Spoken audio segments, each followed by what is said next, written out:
बोलिए शंकर भगवान की जय।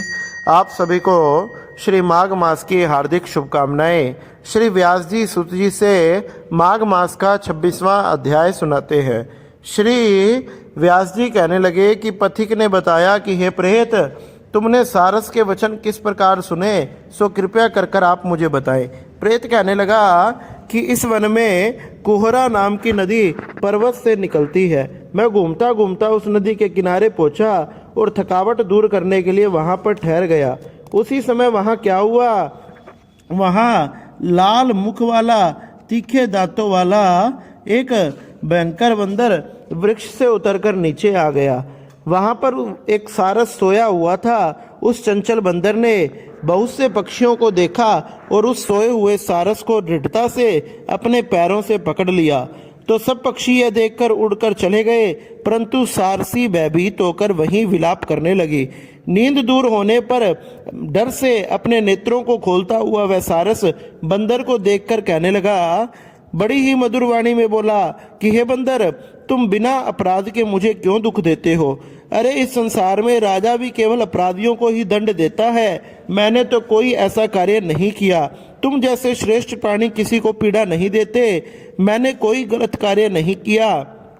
वन में रहने वाले, अपनी स्त्री से प्रेम करने वाले, दूसरों की स्त्री को त्यागने वाले, दूसरों की बुराई से दूर रहने वाले, चोरी ना करने वाले, बुरों की संगति से वर्जित, किसी को भी कष्ट नहीं देना चाहिए। इसलिए मैंने ऐसा कोई पाप नहीं किया।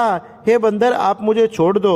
और तो और मैं तुम्हारे पूर्व जन्म की कथा भी जानता हूँ। जैसे ही ये वचन बंदर ने सुने, वह दूर बैठकर कहने लगा कि तू मेरे पूर्व जन्म की कथा कैसे जानता है? तू अज्ञानी पक्षी है, वह वन में घूमने वाला हूँ। सारस कहने लगा कि मैं अपनी जाति के स्मृति से, बल से तुम्हारे पूर्व जन्म का वृतांत कथा तुम्हारी जानता हूँ। तुम पूर्व जन्म में विंध्य पर्वत के राजा थे और मैं तुम्हारे कुल का पूज्य पुरोहित था। तुम राजा होकर अपनी प्रजा को पीड़ा दिया करते थे। विवेकहीन तुमने बहुत सा धन इकट्ठा किया। सो वानर, प्रजा की पीड़ा रूपी अग्नि के ज्वाला से तुम पहले ही तप चुके हो। पहले तुम कुंभी पाक नरक में घेरे गए।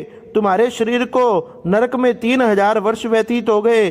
फिर नरक से निकलकर बचे हुए पापों के कारण इस बंदर की योनि में आ गए और मुझको मारना चाहते हो। पूर्व जन्म में तुमने ब्राह्मण के बाग को लूटकर बलपूर्वक वहां के फल खाए थे। उसका यह भयंकर फल हुआ कि तुम वानर बन गए, वनवासी बन गए। प्राणी अवश्यमेव अपने किए हुए कर्मों को भोगता है, इसको देवता भी नहीं हटा सकते। इस प्रकार मैं सारस का जन्म लेकर भी अज्ञान से मोहित नहीं हुआ। इतनी कथा सुनकर वानर कहने लगा, यदि ठीक ही जानते हो तो तुम बताओ, तुम पक्षी कैसे बने? सारस कहने लगा कि मेरी दुर्गति का कारण भी सुनो।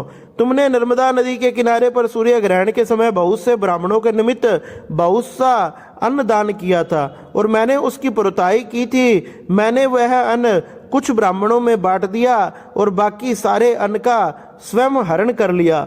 इन ब्राह्मणों के द्रव्य का अपहरण करने के पाप के कारण पहले काल सूत्र नरक में, फिर रक्त कुर्दम नरक में, जहाँ पर बड़े बड़े कीड़े थे और रक्त तथा पीप से भरा हुआ नाभि तक, नीचे सिर और ऊपर पैर किए हुए, पीप चाटता हुआ उस दुर्गंध वाले नरक में कीड़े आदि से काटा जाकर 3000 वर्ष तक उस यातना को भोगता रहा। मैं नरक के दुख का वर्णन नहीं कर सकता। फिर नरक की यातना से मुक्त होकर यह सारस का जन्म पाया, क्योंकि पूर्व जन्म में अपनी बहन के घर से कांसे का बर्तन चुराया था। इसको मैंने एक जुआरी को दिया था, इसी से मैं सारस योनि में आ गया। यह मेरी स्त्री पिछले जन्म ब्राह्मणी थी, इसने भी कांसे की चोरी की थी, इसी से यह मेरी स्त्री सारसी हुई। यह सब तुमसे कर्म फल कहा, अब भविष्य की बात भी सुनो। अब मैं, तुम और यह मेरी स्त्री हंस होंगे, काम रूप देश में सुख से निवास करेंगे और फिर इसके पश्चात गौर योनि में और फिर जाकर दुर्लभ मनुष्य योनि को प्राप्त होंगे। इस मनुष्य पाप और पुण्य दोनों ही कर सकता है। मनुष्य योनि में पाप पुण्य दोनों कर सकते हैं। इस प्रकार शिव की माया से ये सारा जगत मोहों को प्राप्त होता है। न केवल हम ही परंतु इस संसार के सभी प्रवृत्ति के जीव मार्ग में फंसकर अच्छे बुरे कर्म करते हुए उनका फल भोगते हैं। इसलिए सब प्राणियों को धर्म का सेवन करना चाहिए, धर्म का कार्य करना चाहिए। देवता, असुर, मनुष्य, व्याध, कीड़े मकोड़े सभी यह कंटक रूपी मार्ग नहीं छूटता। केवल वेदांत जानने वाले योगी ही इस मार्ग से बच सकते हैं। इसी कारण बड़े बड़े महात्मा भी कर्म फल को टाल नहीं सकते। उपाय से तथा बुद्धि से कोई भी इसको नहीं बदल सकता। तुम पहले राजा फिर नरक में गए, अब बंदर की योनि में वन वन फिरते हो और फिर भी ऐसे ही जन्म पाओगे। ऐसा विचार कर कर आनंद पूर्वक और धैर्य धरकर विचरते हुए काल की प्रतीक्षा करो। तब वानर ने कहा कि पहले जन्म में मैं तुम्हारी पूजा करता था, अब तुम मुझको प्रणाम करते हो। तुम जाति के स्मरण से मेरे पूर्व जन्म के वृतांत को जानते हो। आनंद पूर्वक रहो, तुम्हारा कल्याण हो। तुम्हारे वचनों को सुनकर मैं मोह रहित होकर वन में विचरूंगा।